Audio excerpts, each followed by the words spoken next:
Today's game one of the NBA Finals. Thunder, hopefully they win, play the Pacers, but we're not here to talk about that part of the NBA. We're here to talk about a former NBA player. That's right, Michael Jordan. Why are we talking about Michael Jordan today? Because he co-owns a NASCAR Cup Series team, 2311 Racing. 2311 Racing and another NASCAR Cup Series team, Front Row Motorsports, last September opted to not sign the charter deal. 13 out of the 15 teams signed it. That included Hendrick, Gibbs, Penske, Rick Ware Racing. Every other team signed that charter deal back in September, but 2311 Racing and Front Row said, no thank you. We don't want a part of that. Not only did they not want a part of that, they opted to sue NASCAR, accusing them of being a monopoly.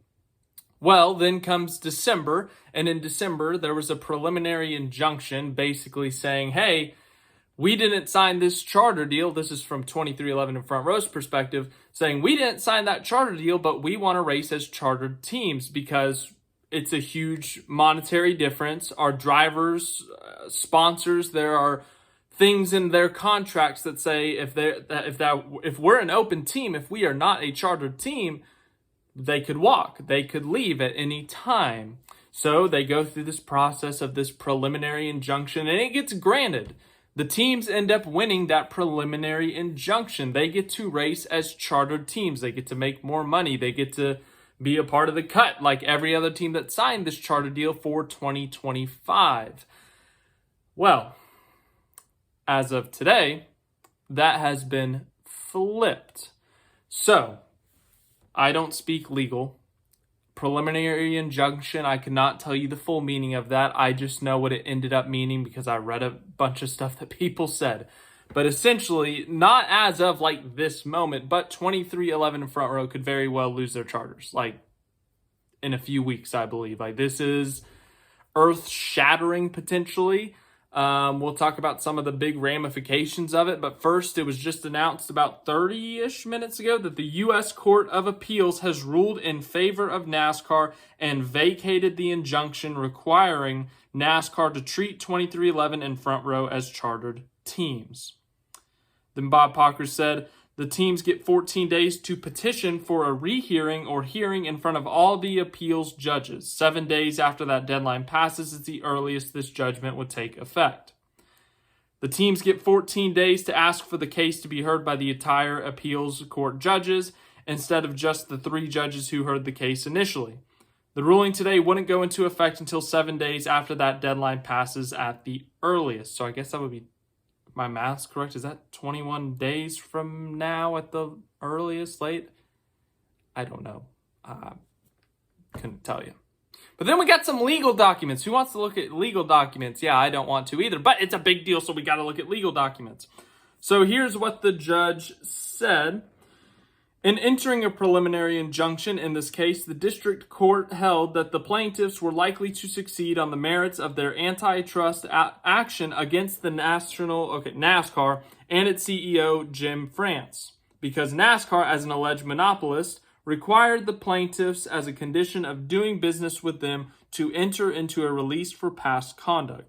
Because that theory of antitrust law is not supported by any case of which we are aware, we conclude that it was not a likely basis for success on the merits and vacate the injunction.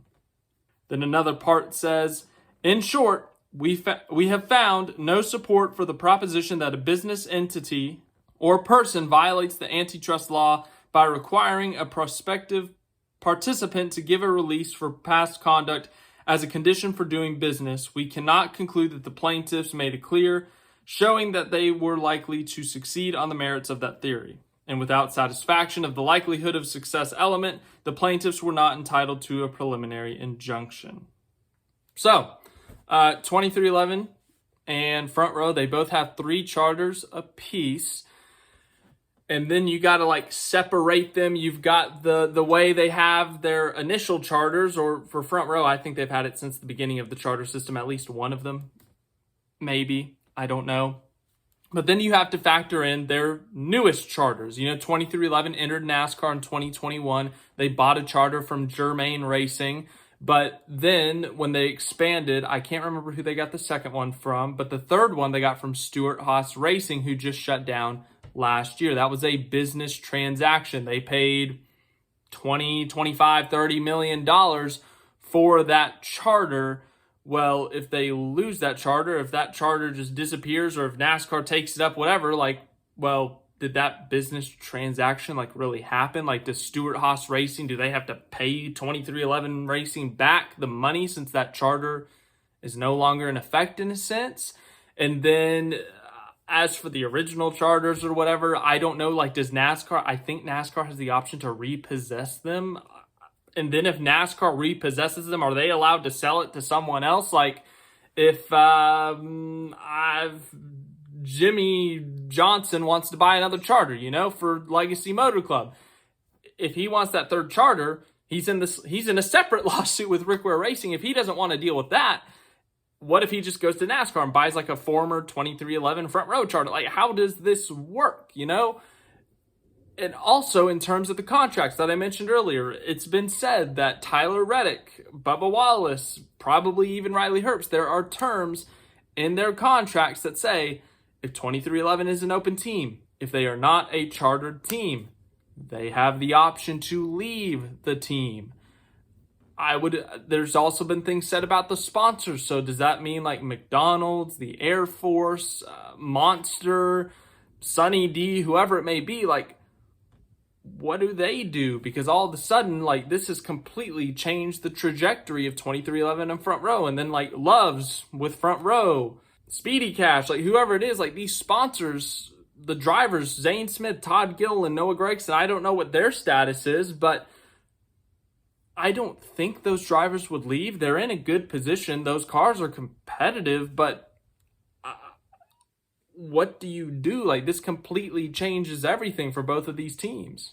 So they've been racing this season as chartered teams. They won that appeal, or they won that preliminary injunction back in December, and they've been racing as chartered teams since then.